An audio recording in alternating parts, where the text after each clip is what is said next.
Hey everyone, welcome back to the channel. Today, we're diving into a project that's definitely not for beginners building a DIY mini arc welder. This is a high voltage experiment, so safety is absolutely paramount. If you're not comfortable working with electricity or don't have experience with electronics, please, do not attempt this. Seriously, this can be dangerous. Okay, safety lecture over, let's get started. The core of our mini arc welder will be a microwave oven transformer, or MOE. You can usually find these in old microwaves that you're planning to throw away. These transformers provide the high voltage needed to create an arc. Now, before you even think about touching the MOE, unplug the microwave and make sure the capacitor is discharged. Capacitors can store a dangerous amount of electricity, even after the microwave is unplugged. Now, for the disassembly. Carefully remove the MOE from the microwave.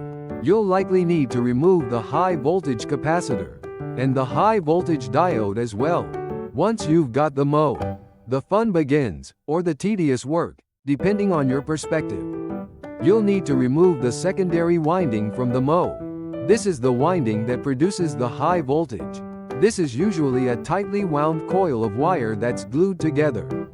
Be very careful not to damage the primary winding during this process, as it is needed. Now, for the rewinding. We're going to be rewinding the secondary winding to lower the voltage and increase the current.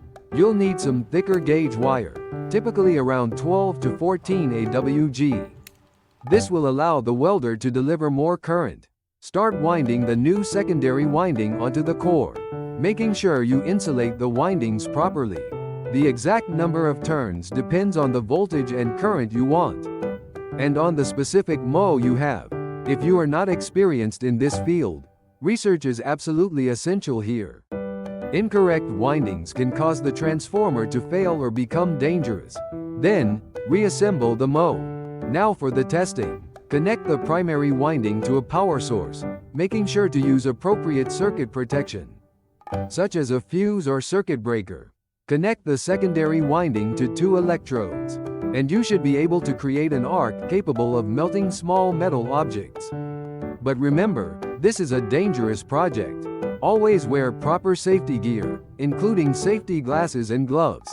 Work in a well-ventilated area, and never touch the electrodes while the welder is on. Arc welding produces harmful UV radiation. If you get a flash of light, it can damage your eyes. Also, the welding process releases fumes that are also harmful. So there you have it, a DIY mini arc welder. Remember, this is an advanced project.